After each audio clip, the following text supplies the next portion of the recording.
It's been a few weeks since I added this baby Alocasia mitchelletiana to pond, and she's doing pretty well. She produced new roots, and the older ones they rotted, which it is expected. I noticed those little white dots around the old roots, but they are not bugs. They're most likely a type of fungus or mold. They are not directly harmful for the healthy roots, but if the substrate stays too wet for too long, it can contribute to rot the other roots. I also find it quite disgusting, so I just wanted to take it out and cut off these roots. This plant was a baby corm from my mother plant, and even though the mother plant she's a little bit difficult, the babies like this one, they are doing pretty well. So I'm gonna remove all of these dead roots. They are pretty disgusting. I probably didn't even use a scissor to cut off the roots.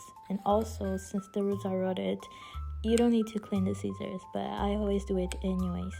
When the roots are rotted like this, you can easily take off with your fingers, but I don't like the texture.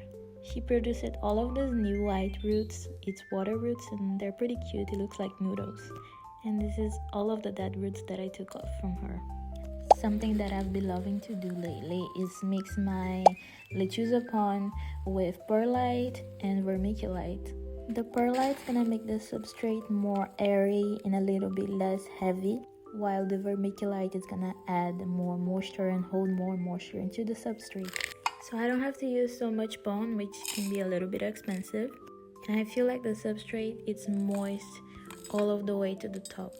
Normally when I'm using semi-hydro, I like to put the plant into a pot with holes and put the pot into a cachepot with water.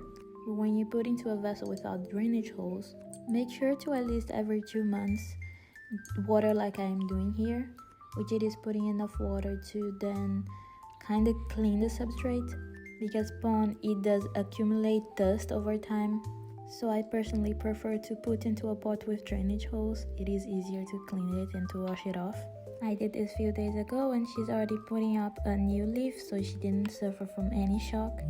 And just a quickly reminder, alocasias are toxic for pets and humans if ingested, so be careful with your kids or your pets around them.